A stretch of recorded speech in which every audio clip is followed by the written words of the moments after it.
Good morning, Nelson County. Welcome to our seventh, I think, edition of the Community Brew Live. We are so excited that you are here. We have our incredible, impossible literacy specialist with us today, and we are going to be discussing just really powerful literacy experiences for kids. So, with that being said, I'm going to toss the mic over to Chase and let him kick off our conversation. Awesome. Thanks, Brooke. Excited. We've been having a really good conversation before we went live this morning, so I'm excited about how this is going to play out over the next 30 minutes. So I saw a few schools this week. I know Boston and OKH, and there might be a few more that I'm missing, is doing a Spirit Week this week. And so as in the anticipation of participating in that, I thought we could kick off Monday with really looking at some of the books that we're reading or some of the things that we're reading in general, and use that to kind of launch our conversation. We know that if anything's happened over the course of the past few weeks, we know that literacy and books and reading and even taking for ourselves is probably something that we've been able to do that we may not otherwise have. So I would love for the panel to just open up a little bit by talking about some of the things that you're reading and maybe why you're reading those. And if you're in the comments, I'd love for you guys to be able to comment on some of the things that you guys have been reading as well. Okay, so I just shared with the group that both of my girls are doing novel studies, and they're both starting new books this week. So I felt like I should be reading alongside with them, and I'm glad to do it because they're great classics. So the one I've started that my 8th grader is reading is To Kill a Mockingbird. It's been a favorite, not just of my own, but in our family as well. My brother introduced the book to me when he was older. He was a true fan from the get-go, named his dog Atticus.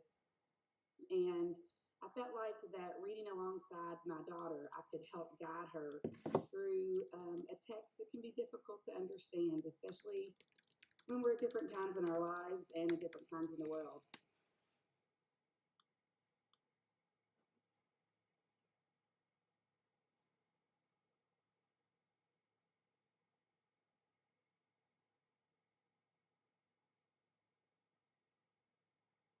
Kathy, I think you're trying to talk, but I don't think you're muted. There we go. Now I can speak. I just finished a book called A Walk in the Woods, and this is an older book. I don't know if you guys have heard of this book, but it is hilarious. It's about a guy who decides to walk the Appalachian Trail. I won't tell you if he does or not, but it is hilarious. Just the first part where he's picking out his beard is just the funniest thing you'll ever read. So if you are getting a chance to walk in the woods, actually, this is a good book to read. That's a great book. I love the character and his sidekick named Katz. It's a great book.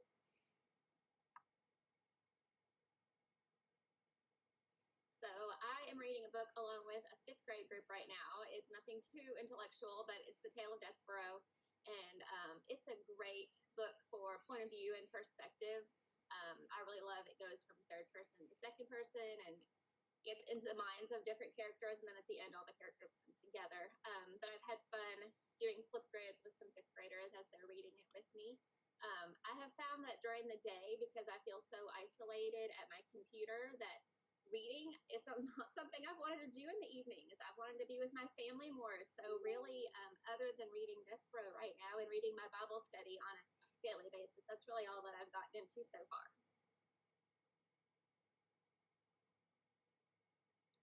Okay. I read Paper Town Saturday just because it was the only book in my house that I hadn't read. And I just really enjoyed it. Talked about how you really think you know somebody, but maybe you don't really know them inside. Really good book. I love all John Green's book. He's a good author. I've been reading Outlander. I don't know if anybody's heard of the TV show, but I am addicted. So I started watching the show and reading the book, but I'm also working on the next step forward, word study and phonics. So I'm really excited that once we eventually do get back, to kind of work with my kids on some of the things that I've read about.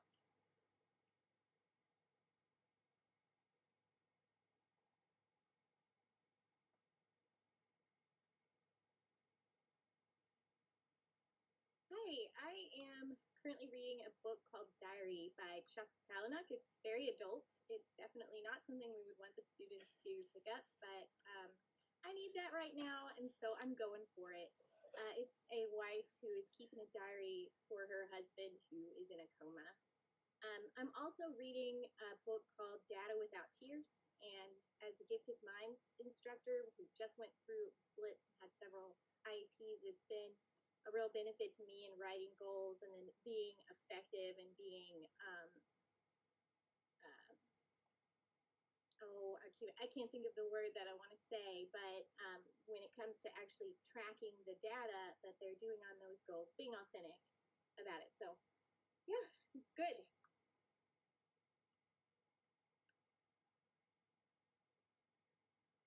All right. I am working right now through The Power of Place. I've really enjoyed that book. And then I just got my next two that I'm going to do next. I haven't decided which one. I'm going to either start The Curious Classroom or The Writing Revolution. So we'll see which one comes after The Power of Place.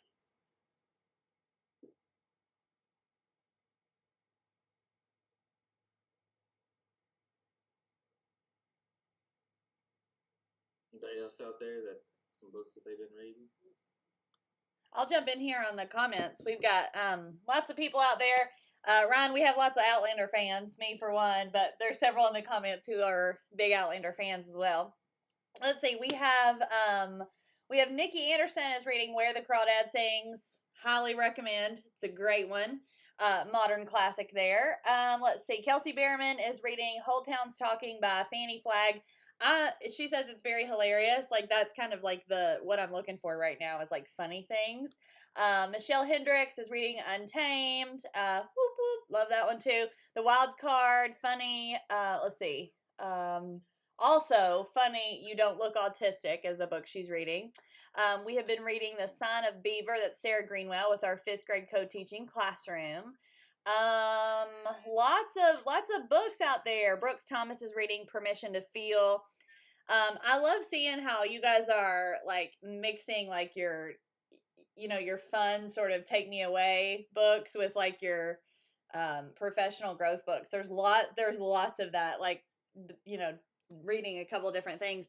Myself, I just discovered the Enneagram, maybe, I don't know, like 50 years too late. So I'm reading the Millenniagram right now. So I love all these book suggestions. You guys don't forget, if you are watching live, the chat over on the right, definitely hop in and contribute over there.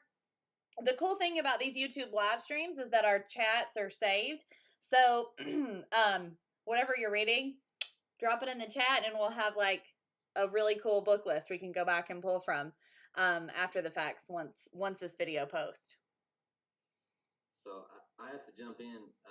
Wanted to tell you guys what I'm reading, but also because one of the comments that just came through was from Maddox Goff, and he's reading Harry Potter, which is we're really excited about reading Harry Potter. So kudos, Maddox. I'm glad that you're in the midst of that. So a couple things I've been reading. Molly mentioned this one, The Power of Place. I'm not sure if you're supposed to do it like this, but it was digital, so it's printed off now. And that's the way that I'm reading it. I just got done with this book called Beginner's Pluck. She's got a really cool story. She started a business that helps young women in Uganda go to college. She runs Seiko Design, so it's kind of her story, which is pretty cool. This is my weekly. I read The Economist. I'm the nerd that sits and reads through what's going on in the world. And then I think this is a BJ McCoy recommendation at some point, but this book called Endure, which is really about physical endurance and limits of physical endurance. So that's kind of some things that I'm reading right now. So awesome. I agree with Brooke. I love seeing all of the books that everyone's reading, and it's really cool to see how that kind of plays out. That's been one of our priorities for the district during the extended NTI period was this daily reading and writing. And so I'm excited to see that play out. So let's transition a little bit to the text that we were reading. So it was an article by Mike Schmoker. I know that our literacy specialists when they went to New Orleans this year to a conference that we sent them to, Sorry. I'm gonna also jump in. I told them this. I forgot to tell you. I'm also in the spirit this morning with my coffee cup. This is a Thomas Jefferson quote that says, "I cannot live without books." So I'm also in the spirit with my coffee this morning as well. All right, so let's go to Smoker. So Smoker has been an influence, I think, in literacy, um, really across the nation for several years. He's a former teacher, I think, school administrator, district administrator, and I think if you were to summarize Smoker's work, it would really be like we just really need to simplify and clarify what it is that we teach when it comes to reading and writing. That's kind of, I think, how you would talk a little bit about him. So let's spend a little bit of time kind of reflecting on some things that you guys have taken away from Smoker, maybe at the conference or in this reading, and kind of the implications of that on our work with kids in our schools.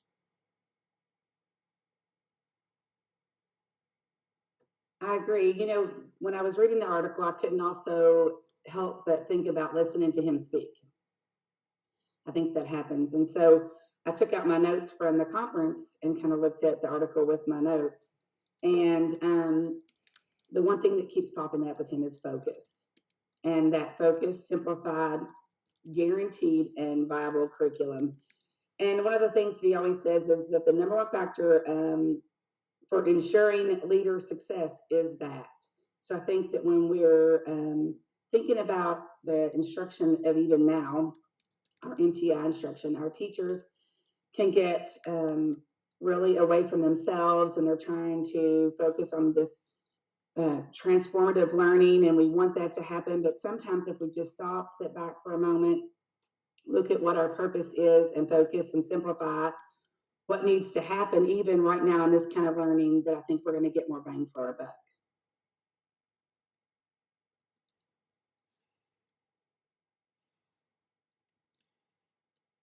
One thing that stood out to me both in his in-person notes and in the article was his emphasis on a common curriculum. And he emphasized it didn't have to be, some big elaborate curriculum, but something that was common and consistent. And I think that that is something that as literacy specialists, we've talked about quite a bit. And I know at Copses Creek, it's something that we're really working towards is what are you actually doing during your ELA block? And is it consistent across your team?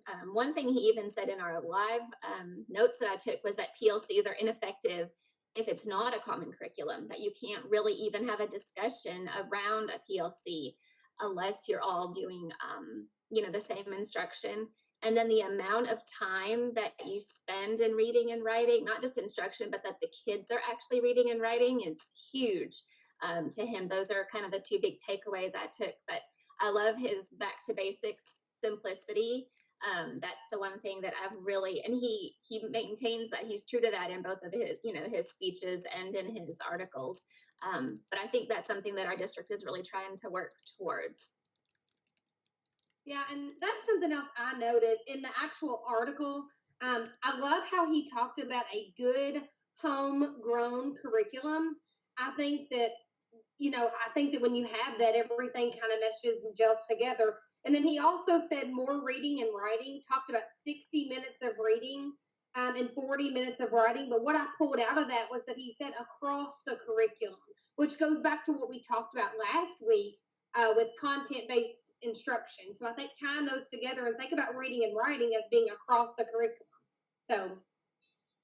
So that is what I took away too, Molly, the across the curriculum. Especially now that we're giving kids these assignments, why not give them a book that also reaches social studies, and then you can tie in writing, and then you can tie in math, and everything's tied in together. It's that simplicity that the kids need. Yes, I took that away too, Ryan. I thought that in all content areas, we need to be doing some kind of writing, and not just have a specific writing time, but writing across the curriculum. One of the things that was very eye-opening is he mentioned just the amount of writing we should do. I remember a quote from him saying, if you can grade all the writing you're doing, you're not giving enough writing, which is a little frightening for a teacher, but his emphasis was we've got to write more. He talked about parameters at each grade level. And one of the things that really stuck out to me when we were doing the small group with him is he really firmly believed in just the article talked about just the teacher skills that we need, a clear and focused target, they're breaking down into chunks, all the stuff that we've been taught. But he also talked about the importance of circulating and cold calling. And he did that during our small group session. And it was amazing how much more you sat up straight and listened to him, because he was calling people just like you were in a classroom. And it's amazing the difference in your attentiveness when you know you're going to be called, or there's a possibility, or that teacher is circulating around close to you. So that was really a really great example of him putting that to practice right in front of us. I think one of the things that come back to a lot with smokers, the analogy of like, kid comes to PE class and we tell them that today we're going to learn how to do push-ups, and we show a video of the world's greatest push-up champion, and then we have them do a worksheet on the proper techniques of push-ups, and then we do some exercises around with our arms to try to prepare to do push-ups, and then we show a hype video to get kids really excited about it, and then the bell rings and they go to the next class and they've never done a push-up, right? And I think one of the things that Smoker talks about over and over and over again is that you don't have to be the world's greatest literacy teacher to put kids in a place where they're reading and writing and having a healthy dose of reading and writing. And I think that's really the key of his message. And I think he also, when he talks about standards and he talks about those things, he really talks about them from the perspective of probably similar to what we're trying to think about. It's like, okay, his standard is a kid should read X amount of minutes every single day based on their grade level, or a kid should write these types of papers every year, or a kid should be able to talk about what they're reading and writing with their peers to this level. It's those type of things that Smoker talks about. Michelle, were you going to jump in and say something? I really like how he talked about, just as we are supposed to teach our kids, teachers should get that same professional development so they know exactly how to teach the best practice. And that just as we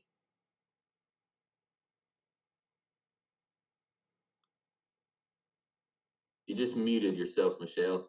I'm not sure what happened. just as we should be teaching our students in small doses and scaffolding, we should, as learners, we should receive that same instruction in small pieces. We should practice. We should come back in our PLCs. We should come back in our faculty meetings, all of our professional developments, so our teachers understand completely how to do this instruction.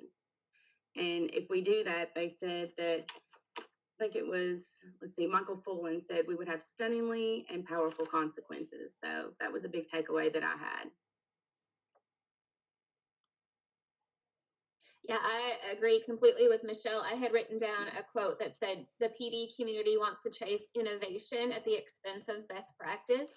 And not that some of those innovations aren't great, but I think our PD needs to be, again, back to basics and those best practices, because even experienced teachers need a refresher on what that looks like, and new teachers especially do. But I love that Michelle pointed that out.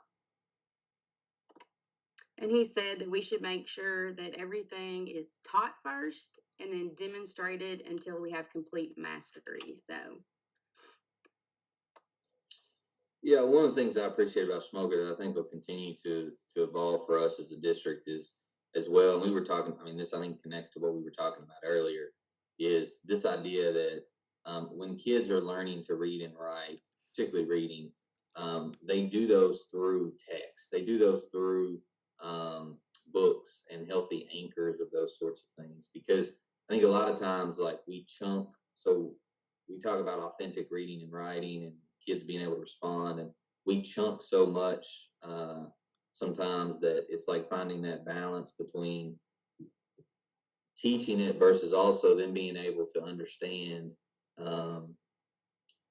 being able to get into a text and really understand that text and see what the author has to say. And so I think, like, teaching through books, like we were talking about earlier, that's a really important piece of Smoker's work that he talks about. And so I think, like, one of the standards that Smoker mentions when he talks about curriculum is really the curriculum is geared around the anchor text, right? So like at this grade level, kids are reading these 10 books or these however many books, and they're taught through the course of that text. So anything else on Smoker on the article before we transition a little bit?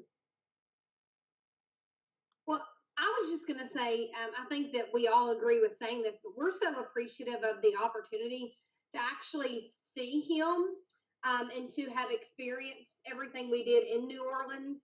It's important when we talk about professional development and knowing the opportunity that we had in New Orleans. So I know Michelle helped set that up, Karen Lee, anybody else that had their hands in that. I know that we all are very appreciative of that experience. Before we transition into the next question, just wanted to kind of hop in and shout out some of our comment contributors over here to that specific question. Andy Abshear's watching, and she says she thinks some of the writing components go back to having kids teach versus just being consumers of information. From a language standpoint, she wants that output to see what kids really know and understand. Amanda Noakes, who, by the way, Ryan gave you a shout out. She said New Haven loves Ryan. To increase the amount of reading and writing, we should make it relevant and high interest to our students, cross curricular, and embedded throughout the day. So, just a couple of the comments floating around over there and YouTube. Awesome. So we'll transition a little bit to this writing piece, and the TED Talk from Dave Eggers is one of my favorite TED Talks, mostly because I think the work at 826 Valencia that he does is really, really cool. If you haven't seen the TED Talk, I would encourage you to go to NCS NTI Days for teachers and watch that video. That takes I think it's about 20 minutes, but it is a great video. Talk about his work. And really the point, what they did at 826 Valencia is Dave Eggers is a writer. He said there's other writers that would like to help kids learn how to write. We just need a space to do it. And so what he did was he created, I think it was a pirate store. And so it serves as like it's an actual store where people can come in and buy like pirate gear. So that kind of funds the work. But then kids can come with their classes, with after school programs, whatever, and they get to work with professional writers. And really, I think if you were to summarize it, it's really about creating space for kids to write. And then it's also about like them being able to see themselves as publishers or as authors in the work. That's kind of what 826 Valencia does. So if you haven't seen the TED Talk, I would really encourage you to watch it. But so as we think about that, we think about giving kids space to write. What are some ways that we've done that in our school? And really, not just space to write, but also kids be able to see themselves as authors. We know the Dolly book was one way, but what are some other ways that exist out there where kids have space to write and then they get to really see themselves kind of do a final product? Or what are some things maybe we're thinking about? I know one thing that's widely used is the student treasures books.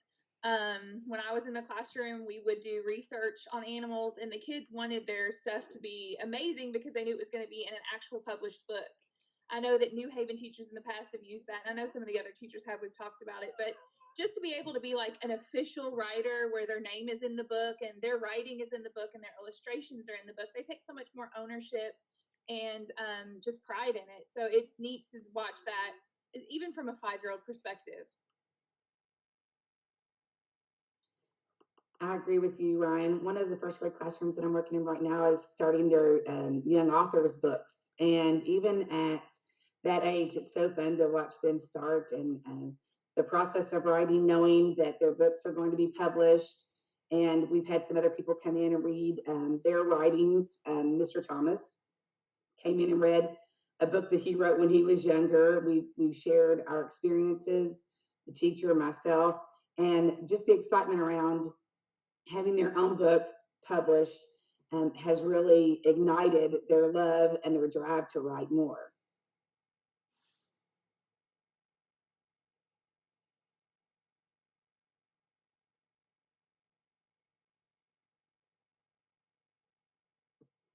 One thing that Dave Eggers said was that I really appreciated was he said we honor our students when we publish their work, and I like that. You know, anytime we publish it, it doesn't have to be just on the wall or even in a book.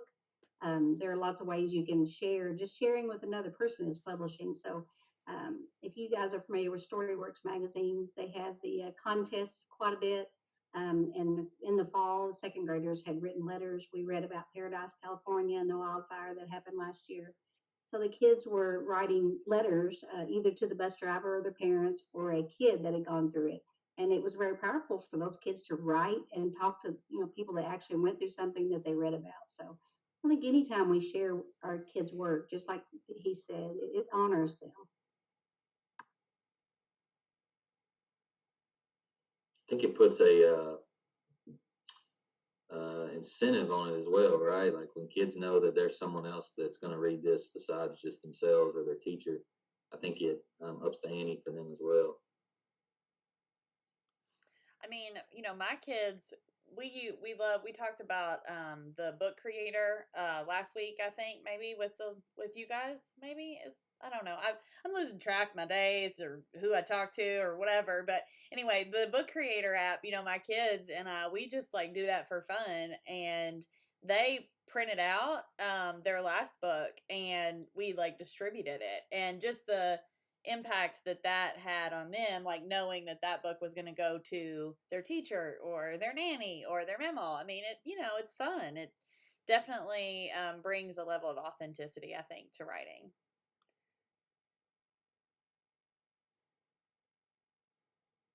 Well, while I've got the mic here, I'll hop into the YouTube comments. We've got Chastity Gregory from Boston School. She gave a shout out to the newspaper staff there at Boston. And let's see, that is their middle school kids, and they host guest writers each month. Love getting our little Boston newspaper for sure. Andy Abshire, she says she's going to age herself with this comment, but when she was in first grade at Cox's Creek Elementary, we used to have a post office through the school, and she used to love writing letters to friends in other classes. Let's see. La la la la. Christina Brown. I think that. Oh, there's a lot of like chatter about that Cox's Creek idea there in the mailbox, and Sonia talking about bringing that back, and Christina thinks that's a good idea. So lots of fun little comments happening about some of these fun little experiences. Love that. So I think the last question, we've only got a couple minutes, so we don't have to dig in it too much, but I think it is important for us to think about, when we say that, so Smoker puts a time on it, right? He says at least 100 minutes a day kids are reading and writing. And I think he even says somewhere like that's a minimum that a kid should be doing that. So as we think about, and that doesn't mean like being taught reading and writing. That means a kid actually in a text, in a book, or actually writing. That doesn't include the other things around it. We think about creating space for kids to be writers and publish their work and have that opportunity to do that. That means that really like we must also think about what are we willing to give up in order to see some of that come to life. Because I think we can all agree that like Trista's going to have a powerful experience with our kids this week doing a novel study around Huckleberry Finn and Kill a Mockingbird because they're going to be in a text reading and writing about that text. Same thing with all of us, right? So there's not an answer to it, but it's like as we think about what are some things that we're willing to give up to do that, I think that's an important question for us to think about. Any thoughts on that before we head out for the day? I think that if we do the integration, kind of like we've talked about, writing in math, writing in social studies, that's really going to help where you don't have to really get rid of anything or give up anything. You just integrate it in a different way. I agree, Ryan. I was just thinking about more of the management of it, what your day looks like and how you can manage that time to incorporate that in everything that you're doing. And I don't feel like you'll feel a sacrifice. I know at OKH we've had a huge initiative to vet all leaders, our literacy leaders, and that's because we have our content broken up. And I think that it's easy if you're not in language arts to kind of forget about, oh yeah, they need to work through a reading. They need to write about what they've read to have some output. And so that's a thing that we're working on too, because it does need to be embedded throughout the day. It's everybody's job. I think intentionality of just using our minutes as wisely as possible. That may be a sacrifice for some, just every minute counts and using that in the best possible way. And that probably involves a team discussion of what that looks like for that grade level. Yeah, so I was going to leave with something Schmoker actually said in New Orleans, but he said, "Are we great at how we spend time?" And that really made me think about what we do. Yeah, I think really what most of us are hitting around is the idea that really what we probably have to give up is traditional assumptions about structures of school. Because traditionally ELA was taught in the ELA block, whether you're in kindergarten or you're in sixth grade or you're in ninth grade, 12th grade, like you taught English in English class and you read and write. And I think like what Smoker hits on and what we all are thinking about is what does it look like for that not to be a silo? What does it look like for that to be something that is broad and comprehensive and across the school and across the district? So, and in every classroom, that it's just embedded in our DNA. It's part of what we do. And even thinking about your all's work, like you're a literacy leader, but you're not the only one that should be leading literacy. Your work across the district, right? It's broader than that. So, thank you guys so much for this morning. I know we're out of time. Excited for the work that's happening across our district. Brooke, anything else I'm missing?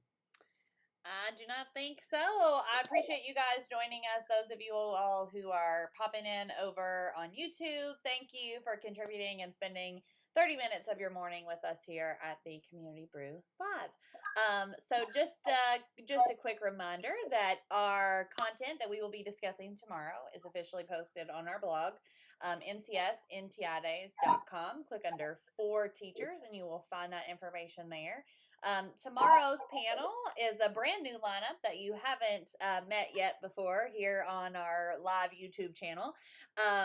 We will be having some building innovators discussing student-centered learning experiences. So we will see you back tomorrow morning at 8:30 for our next episode of the Community Brew Live. Hope you guys have an impossible day. Thanks, guys. See y'all.